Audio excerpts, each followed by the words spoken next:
they left me behind. I used to think loyalty was unbreakable, that if you bled for people, struggled with them, stayed awake at 3 a.m., listening to their problems, they'd do the same for you. I was wrong. The worst pain doesn't come from enemies. It comes from hearing your best friends laugh while your world burns. Chapter 1. The people I would have died for. My name is Kai. 3 years ago, I had everything I thought mattered. A tight friend group, a girl I loved, dreams bigger than our wallets, and brothers I trusted more than family.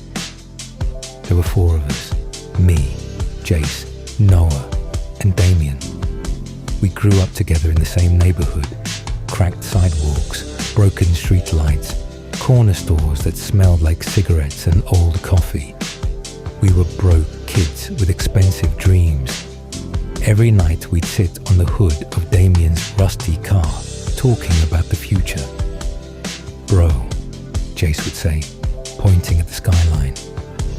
One day we're gonna own this city. And when we make it, Noah laughed. I'm buying the dumbest supercar possible. Damien would smirk. I just want peace. Then they'd all look at me, because I was the one with ambition, the one who stayed awake learning business, editing videos, reading books, training at the gym after 12-hour shifts. You're gonna make it first, Jace told me once. I laughed. We make it together. That was my mistake. I believed together meant forever. Chapter 2. The Dream.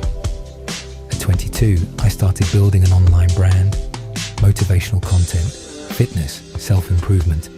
At first, nobody cared. I posted videos to 17 views, sometimes 30 if I got lucky. But I kept going. Every lunch break, every sleepless night, every moment after work. And slowly, people started watching.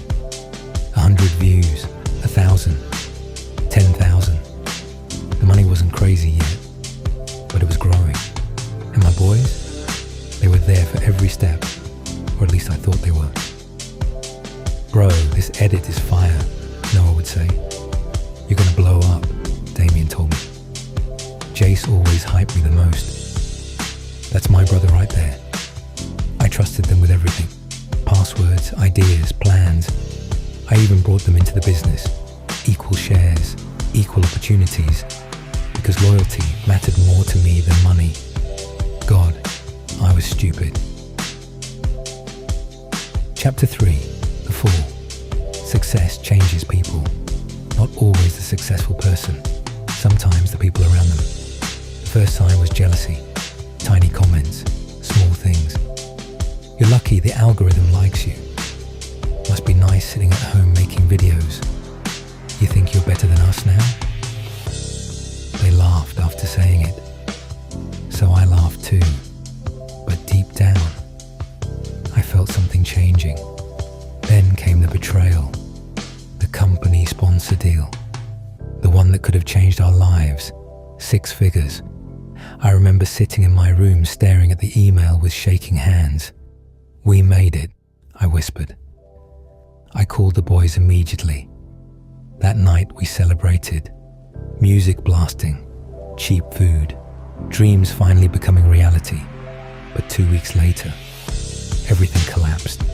The sponsor pulled out. My account got mass reported, videos deleted, false accusations spread online.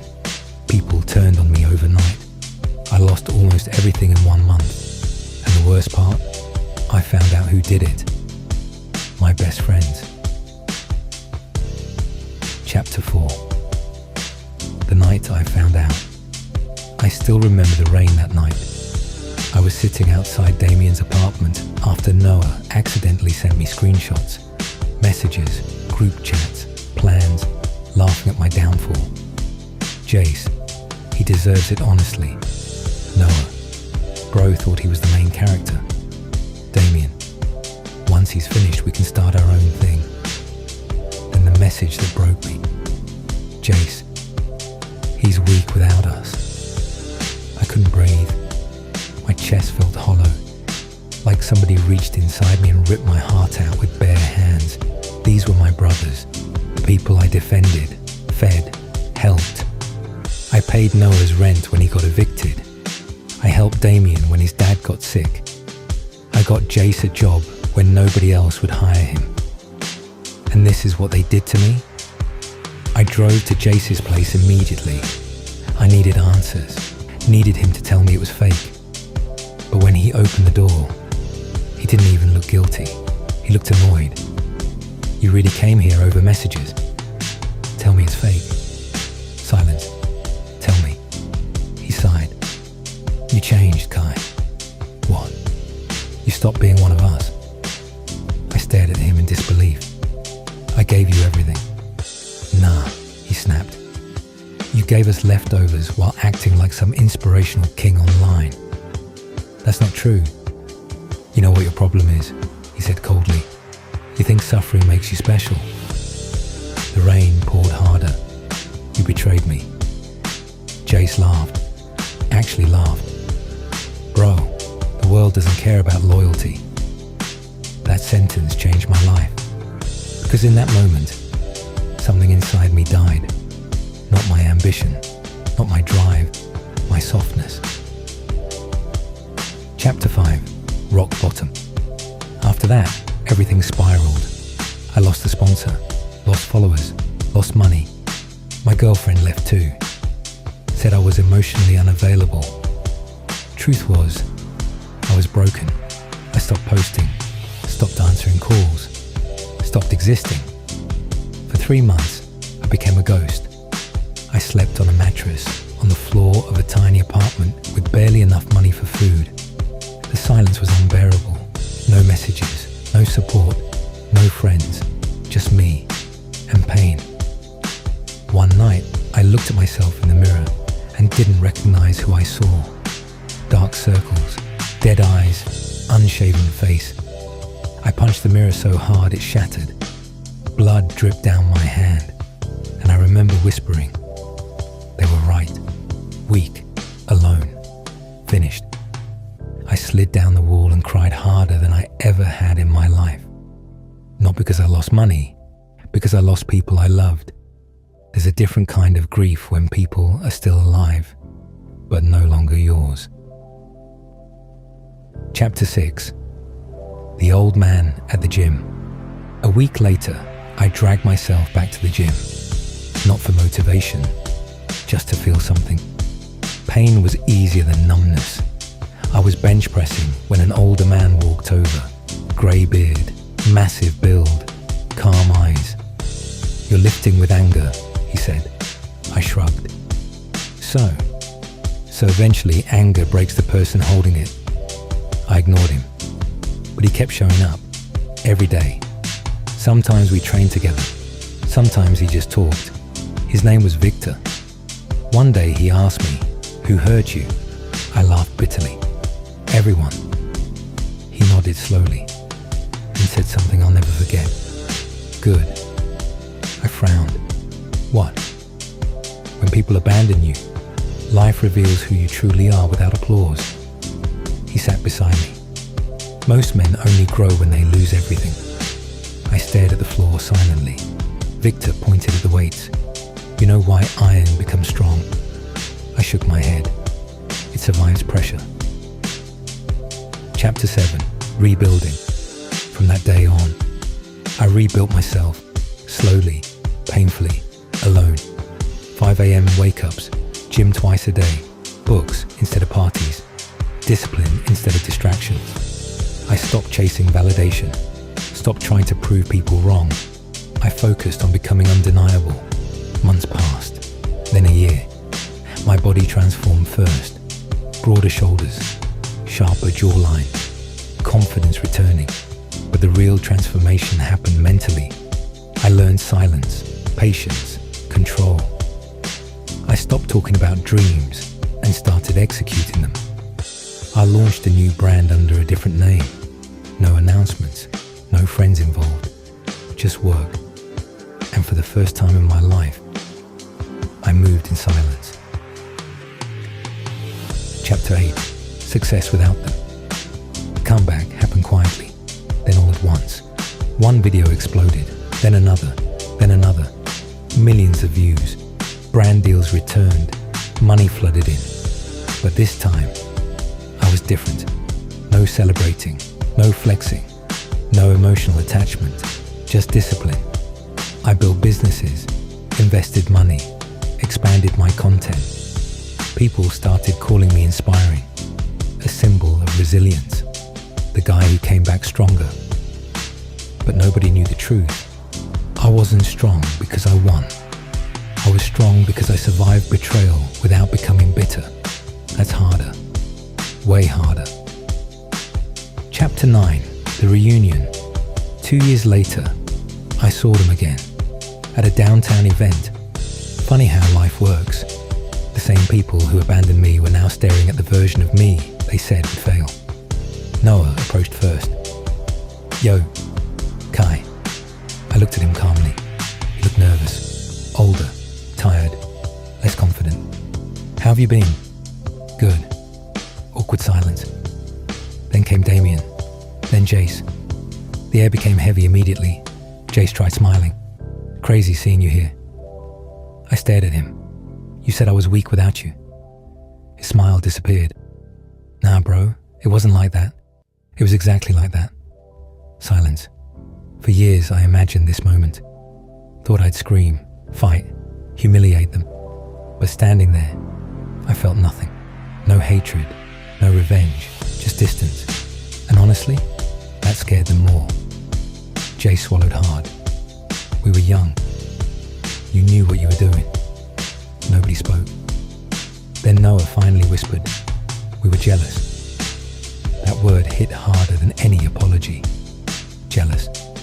All that pain, all that betrayal. Because they couldn't handle seeing someone close to them grow. I looked at all three of them. You know the saddest part? They stayed quiet. I would have taken all of you to the top with me. And I walked away. Chapter 10. The boy on the bridge. A few months later, something happened that changed me forever. It was late at night. I was driving home after filming when I saw a kid standing on a bridge. Young, maybe 17, crying. People walked past him like he didn't exist. But I recognized that look. Hopelessness. I parked immediately and walked over slowly. You okay? He laughed bitterly. Do I look okay? I leaned against the railing beside him. For 10 minutes, neither of us spoke. Then he said quietly, my friends ruined my life. That sentence hit me like a truck. I listened while he talked. Betrayal, humiliation, depression. The same story, different person. When he finished, he looked at me and whispered, I don't think I can do this anymore. I looked him straight in the eyes. Yes, you can. No, I can't. Yes, you can. How would you know? Because I was him once. I told him everything. The betrayal, the loneliness, the rebuilding. And when I finished, he cried. Not because he was weak, but because for the first time, someone understood him. Before leaving, I gave him one sentence. Don't let people who broke you decide who you become. Chapter 11, Becoming a Beacon. That moment changed my purpose. Success stopped being about money or proving people wrong. I started speaking openly about pain, betrayal, depression, growth. And people connected with it deeply because everyone's been abandoned at some point. Everyone's felt unwanted, weak, replaceable. But I became proof that pain doesn't have to destroy you. It can forge you. Messages started flooding in daily. You saved my life. You inspired me to keep going. I started improving because of you. That's when I realized something. The people who betrayed me accidentally created the man I was meant to become.